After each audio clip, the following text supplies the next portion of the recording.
ওয়াকারের পথ বালক অপরাধীদের একটা ভুয়া সেলফি শেয়ার করে বলে গোয়েন্দারা নাকি তার ফোন ইন্টারসেপ্ট করে পাইছে। এইরকম আজগুবি দাবিকে কম্পিউটার ইঞ্জিনিয়ার হাস্যকর বলে ব্যাখ্যা করছে এবং কেন এটা মিথ্যা দাবি এবং অসম্ভব ঘটনা সেটাও ব্যাখ্যা করছে।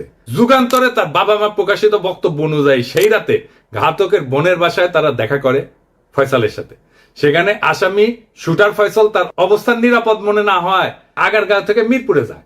পরে শাহজাহানপুরে আসামি মোহাম্মদ হুমায়ুন কবিরের ভাতিজা আরিফের বাসায় যায়। শুটার ফয়সালের ব্যাগ নিয়ে তার বাবা হুমায়ুন কবির একটা সিএনজি ভাড়া করে দেয় এবং সঙ্গে কিছু টাকাও দেয়। পরবর্তীতে আসামিরা তার ছোট ছেলে হাসান মাহমুদ বাবলু ওরফে রাজের কেরানীগঞ্জের বাসায় আসে এবং তারা জুরাইন থেকে 2টা মোবাইল সিম কিনে ব্যবহার করে।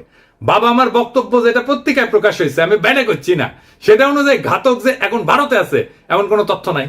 ওয়াকারের পথ বালক প্রথম থেকে অপরাধীদের খোঁজাকে ভুল পথে নিয়ে যাওয়ার চেষ্টা করেছে না এবং নিরুৎসাহিত করেছে না যে চলেই গেছে, তো এখন আর খুঁজে লাভ কি?